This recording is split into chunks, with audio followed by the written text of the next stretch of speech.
A'udzubillahiminasyaitonirrajim. Bismillahirrahmanirrahim.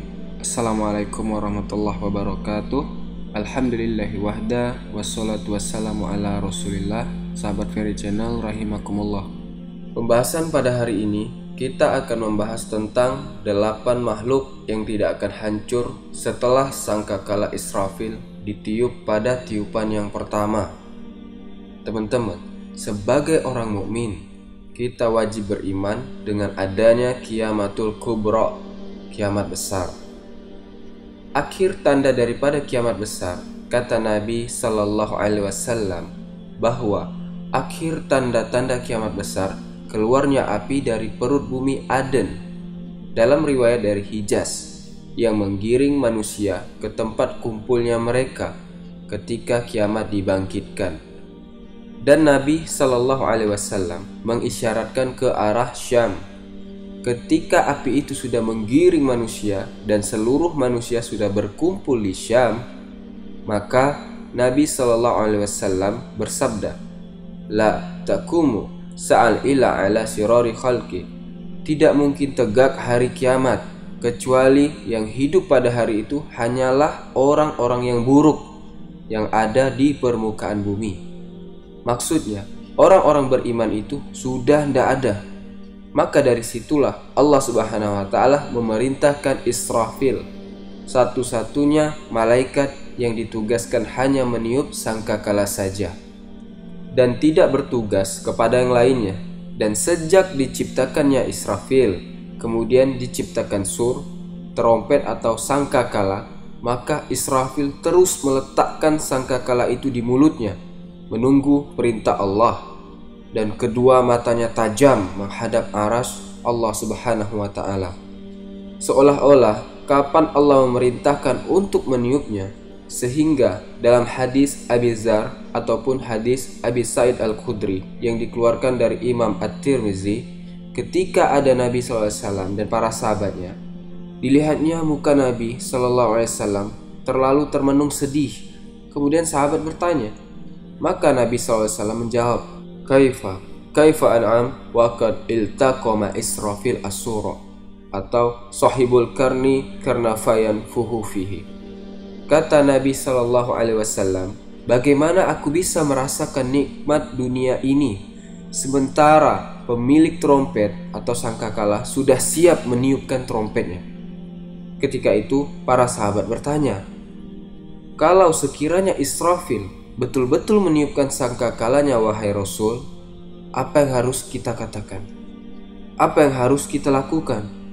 Maka Nabi SAW mengatakan, Kullu, katakanlah oleh kalian, Hasbunallah wa ni'mal wakil, cukuplah Allah karena dia sebaik-baik pelindung. Tawakkalna ala Rabbina, kita bertawakal kepada Rabb kita. Dalam hadis Abu Hurairah radhiyallahu an, Nabi SAW menyebutkan jarak antara tiupan sangkakala pertama dengan sangkakala kedua selama 40, tanpa menyebut 40 tahun, 40 bulan, 40 minggu, atau 40 hari. Disitulah Allah Subhanahu wa Ta'ala gelapkan dunia, zulumat fauqa zulumat, kegelapan di atas kegelapan, karena matahari digelapkan, bintang-bintang dijatuhkan, lautan ditumpahkan, gunung dihancurkan, bumi digempakan. Disitulah alam semesta dihancurkan, dan disitulah permulaan kiamat besar. Tetapi dengan kehendak Allah Subhanahu wa Ta'ala, ada makhluk-makhluk yang tidak dihancurkan Allah Azza wa Jalla. Seluruh alam ini dihancurkan kecuali wajah Allah Subhanahu wa Ta'ala, pemilik wajah yang sangat mulia. Tapi di sana Allah kehendaki ada makhluk-makhluk yang ketika terjadi kiamat besar Allah tidak hancurkan. Makhluk apa yang tidak Allah hancurkan? Al-Imam Al-Barbahari dalam kitabnya Syarhus Sunnah, dan juga Imam As-Suyuti rahimahullahu ta'ala, dan ulama-ulama akidah lainnya menyebutkan bahwa di antara makhluk Allah yang tidak dihancurkan itu jumlahnya 8, dan ada yang menambah 9. Kemudian disebutkan, pertama al-jannatu sorga, yang kedua an-nar neraka, ketiga al-arasu arash, Yang keempat, al-kursiyu, kursi. Yang kelima, al-qalamu, kolam. Yang keenam, al-lauhil mahfuz, lauhil mahfuz. Yang ketujuh, ruh. Dan yang kedelapan, al-ajmu, ujung dari tulang ekor manusia. Dari situlah kita dibangkitkan oleh Allah Subhanahu wa Ta'ala. Baik, kita jelaskan satu persatu. Al-jannatu wan nar, surga dan neraka. Kedua makhluk ini sudah Allah ciptakan dan sekarang sudah ada. Karena Nabi Shallallahu Alaihi Wasallam pernah diperlihatkan keduanya dalam peristiwa Isra dan Mi'raj. Dan dalam kesempatan yang lainnya, surga adalah sebuah tempat yang Allah peruntukkan hanya untuk orang-orang yang bertakwa saja, dan juga untuk ahli maksiat, tetapi ia masih mentauhidkan Allah. Selama ia masih mentauhidkan Allah, walaupun dia bermaksiat kepada Allah, masih ada harapan masuk surga. Karena orang yang masuk surga itu dengan dua jalan. Pertama, masuk surga tanpa azab dan hisab. Yang kedua, diazab dulu di neraka. Setelah mendapatkan syafaat, baru kemudian dikeluarkan dan dimasukkan ke dalam surga. Surga ini berbeda dengan neraka, karena surga itu sifatnya darajat. Semakin tinggi surga, maka semakin indah dan mulia. Sementara neraka itu sifatnya darakah. Semakin rendah neraka, maka semakin buruk dan mengerikan kondisinya. Allah Subhanahu wa Ta'ala memberikan pintu-pintu neraka lebih sedikit dibandingkan pintu surga. Karena pintu surga itu 8 dan pintu neraka itu 7. Ini menjelaskan kepada kita bahwa rahmat Allah lebih luas dibandingkan kemurkaannya. Neraka ini adalah sebuah tempat yang Allah peruntukkan untuk orang-orang kafir dan juga orang-orang munafikin dan juga orang-orang mujrim. Mereka dilemparkan ke dalam neraka dan Allah sudah takdirkan keduanya kekal. Tetapi kekalnya surga dan neraka tidaklah sekekal Allah. Karena kekekalan keduanya diawali dari tidak ada, kemudian Allah ciptakan menjadi ada. Dan atas kehendaknya Allah kekalkan keduanya. Ini dua makhluk yang Allah takdirkan tidak akan musnah oleh tiupan sangkakala Israfil. Kemudian nomor 3, Arash. Dan yang nomor 4, kursi. Arash ini teman-teman adalah makhluk Allah yang paling besar. Tidak ada makhluk yang lebih besar dibandingkan Arash. Makhluk Allah yang pertama kali Allah ciptakan adalah Arash. Dan Arash Allah ini berada di atas air. Artinya di atas langit ada lautan. Dan singgasana itu berada di atas langit. Setelah menciptakan Arash, Allah menciptakan kolam. Kemudian Allah perintahkan kolam untuk mencatat yang sedang terjadi dan akan terjadi. Dan begitu seterusnya. Dari sini menunjukkan bahwa seluruh makhluk Allah berada di bawah Arash. Kemudian Abdullah ibn Abbas memberikan perbandingan lagi. Adapun perbandingan Arash dengan kursi, maka sama dengan perbandingan kursi dengan 7 lapis langit. Bayangkan, sebesar apa itu? Tidak akan bisa kita membayangkan besarnya. Kalau kursi saja meliputi langit dan bumi, sementara kursi dibandingkan Arash bagaikan cincin yang diletakkan di padang pasir, menunjukkan besarnya Arash. Allahu Akbar. Maha besar Allah sebagai penciptanya. Dan Arash ini ditopang oleh 8 malaikat. Dan Arash ini pernah berguncang pada saat kematian satu sahabat Rasul, yaitu Sa'ad bin Mu'adz, pemimpin Ansar yang sangat mencintai Rasul. Begitu juga Rasul mencintai dirinya. Maka saat kematiannya itu bergegar Arashnya Allah Subhanahu wa Ta'ala. Kemudian yang keempat adalah kursi. Tidak akan Allah hancurkan pada hari kiamat. Dan saking mulianya kursi ini, sampai-sampai Allah sebutkan dalam Al-Quran satu ayat dalam surah Al-Baqarah.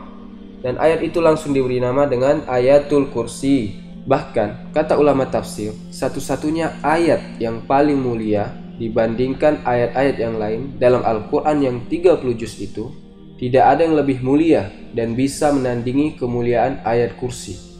Bahkan ayat kursi lebih terkenal dibandingkan surah Al-Baqarahnya sendiri. Karena ayat kursi ini paling banyak diamalkan manusia dalam berbagai macam amalan. Orang sebelum tidur baca ayat kursi. Setelah sholat baca ayat kursi.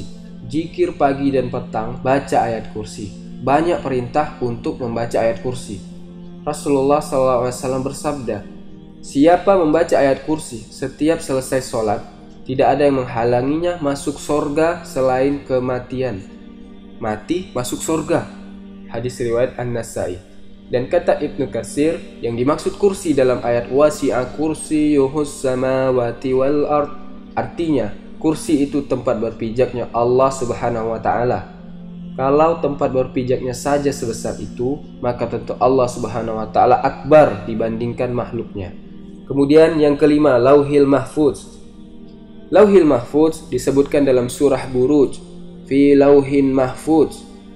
Lau itu semacam papan. Disebutkan para ulama, yang dimaksud lau ini adalah makhluk Allah, mahallun li maqadiril halaik, satu makhluk Allah yang dikumpulkan padanya seluruh takdir-takdir makhluk diletakkan di situ.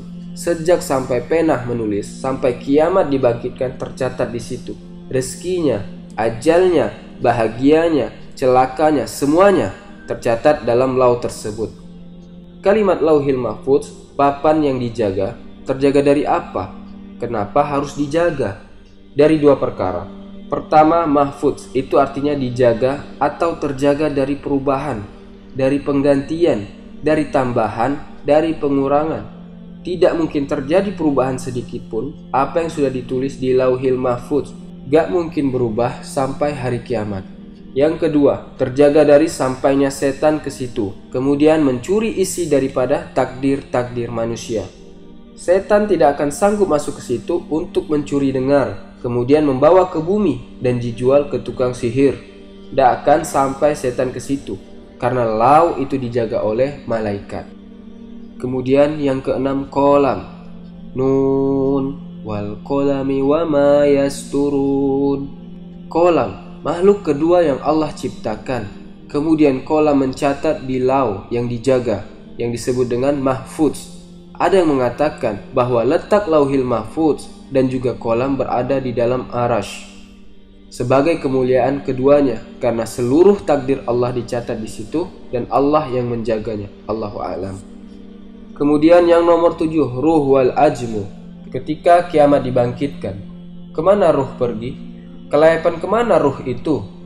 Tatkala ketika Israfil meniupkan sangkakala yang pertama, disitulah kata para ulama, inqita'u azabil qabri, azab kubur terputus di sini.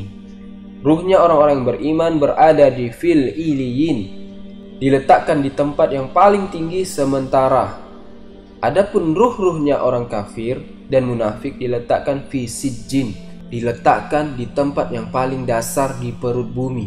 Disitulah ruh tersimpan sampai pada waktunya tiupan sangkakala yang kedua, barulah ruh itu dikembalikan lagi ke jasad-jasadnya, sehingga Allah katakan wa akhrajatil ardu asqalaha, maka manusia keluar dari perut bumi dan semua Allah keluarkan, mulai dari Adam sampai yang terakhir mati. Itulah ruh tidak Allah hancurkan di hari kiamat. Dan yang terakhir, ke-8, al-ajmu, ujung tulang ekor manusia. Semua manusia itu punya tulang ekor. Walaupun badan kita hancur dimakan tanah, dimakan cacing tanah, dihantam oleh kiamat hingga bumi ini hancur sehancur-hancurnya, tetap tulang ekor manusia itu tidak akan Allah hancurkan, karena Allah Subhanahu wa taala akan bangkitkan manusia dari situ. Dan Allah ketika membangkitkan kedua kalinya lebih mudah dibandingkan pertama kali menciptakannya. Dari sini teman-teman, jelaslah bahwa makhluk-makhluk ini tidak dihancurkan oleh Allah Subhanahu wa taala pada hari ketika Allah menghancurkan sehancur-hancurnya alam semesta ini.